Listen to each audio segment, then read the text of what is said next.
Once upon a time in an old neighborhood of Kolkata, there was a small family of Shankha. Shankha was a bank employee and lived in a small two-room apartment with his wife. Life was pretty peaceful for both of them. However, they always felt something was missing from their lives. They wanted a child, but fate had other plans and they never had any. One evening, Shankha returned home and found a small gray-colored dog on their doorstep. The dog looked dirty and hungry. Without hesitation, Shankha picked him up and gave him some food. Since that day, the dog became a regular visitor, showing up every evening to eat the food left out for him by Shankha and his wife. Seeing the dog's pitiful state every day, Shankha and his wife couldn't bear it, so they decided to keep him with them permanently. Shankha's wife gave him the name Megh.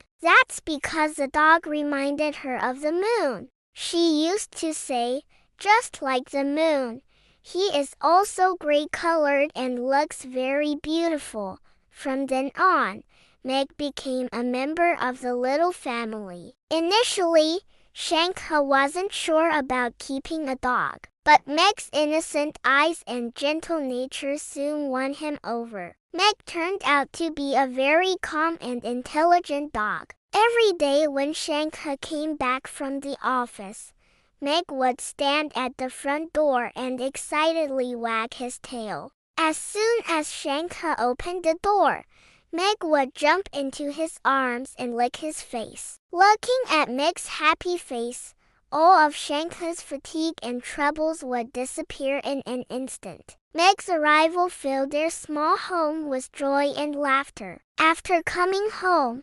Shankha's first task was to greet and pet Megh. Then he would tell Megh, "You wait here for a while, I'll come." And Megh would obediently wait outside the door. Sometimes he would lie down and close his eyes as if resting. Shankha admired Megh's intelligence. After talking to Megh, Shankha would change his clothes and go out for a walk with him. Onisha would prepare some delicious food before they went. After returning from the office, Shankha's main job was to take Megh for a walk. During the walk, Megh would play with other dogs in the neighborhood and run around. Shankha and Onisha would watch him with admiration. Onisha loved Megh very much. She would often say to Shankha, "If we couldn't have a child, then this Megh is our good fortune. He is our child now." Shankha would just smile and nod in agreement. The three of them spent most of their time together, playing, eating and sleeping. Their bond was unbreakable. During the daytime, Shankha and Onisha went to their workplace, but Megh never felt lonely. He would sleep peacefully at home. Megh became an inseparable part of their lives. Years went by and Megh grew old. Still, he retained his playfulness and would often run around the house. The only difference was that now he was slower and weaker than before. One day, Shankha had a high fever. He was lying in bed all day. Onisha was by his side the entire time, taking care of him. At noon, when Shankha opened his eyes, he saw Megh sitting quietly beside his bed. Megh's eyes seemed to be fixed on Shankha. Suddenly,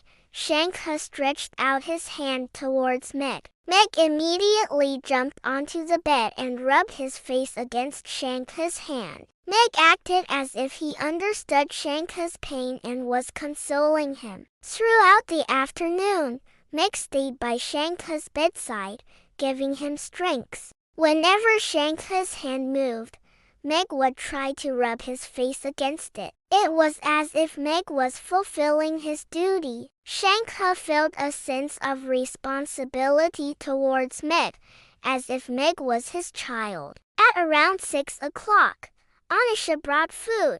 but Megh didn't eat. He kept looking at Shankha as if waiting for him to recover. Onisha couldn't help but praise Megh, saying, "Oh, Megh, what a good boy you are."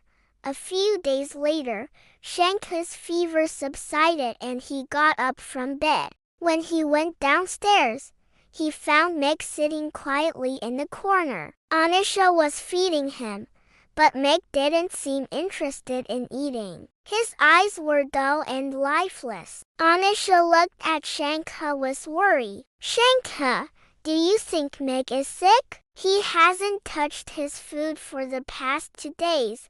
Shankha patted Onisha's shoulder and said, "Don't worry. I'll take him to the doctor today." After breakfast, Shankha took Megh to the doctor. The doctor examined Megh and told them, "He's old. He has kidney problems. There is no cure for it."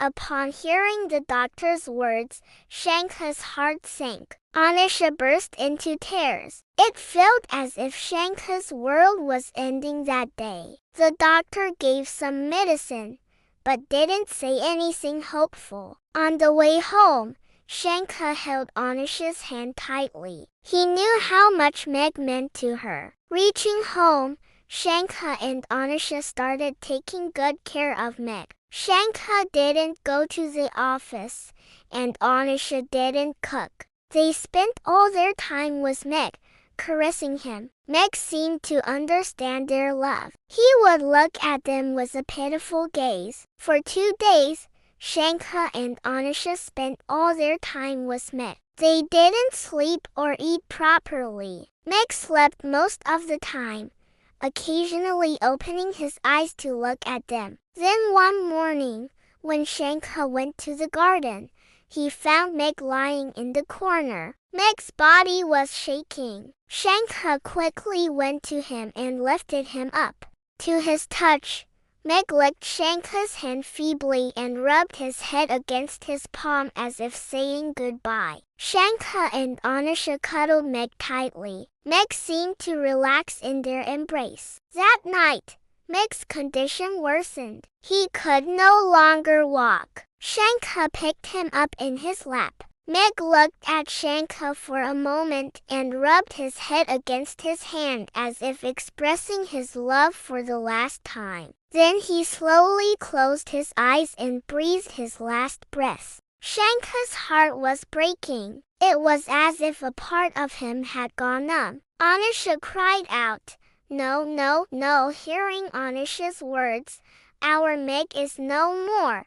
Shankha felt as if his world had collapsed. He didn't know how to console her. Onisha kept hugging and kissing Megh. Tears streamed down her face. After a while, Shankha went to the garden with Megh's body. He dug a small hole and laid Megh in it. Then he covered Megh's body with his own hands. At that moment, not a single tear fell from Shankha's eyes. Onisha cried from his side. Many days passed after that. Shankha and Onisha often went to Megh's grave. They would sit there in silence. No one could fill the void left by Megh in their lives. When Shankha walked on the office road, he felt as if Megh was still standing at the front door, waiting for him. When Onisha cooked, she felt as if Megh was wagging his tail for food. One night, Shankha woke up in the middle of the night. He saw Onisha crying. Shankha asked her, "What's wrong, Onisha?" Onisha said, "I had a dream. I saw Megh, and he's doing very well." Shankha stroked Onisha's head and went back to sleep. The next morning, Shankha woke up and went to the garden. He saw a small sapling growing near Megh's grave. Shankha understood that Megh had returned to them in a new form. Shankha then looked at the sapling carefully and slowly said, "Our Megh, you stay well." This is how Shankha lost his dearest friend, but his memory and love remained alive forever in Shankha's heart. Now Shankha's life is full of Megh's memories.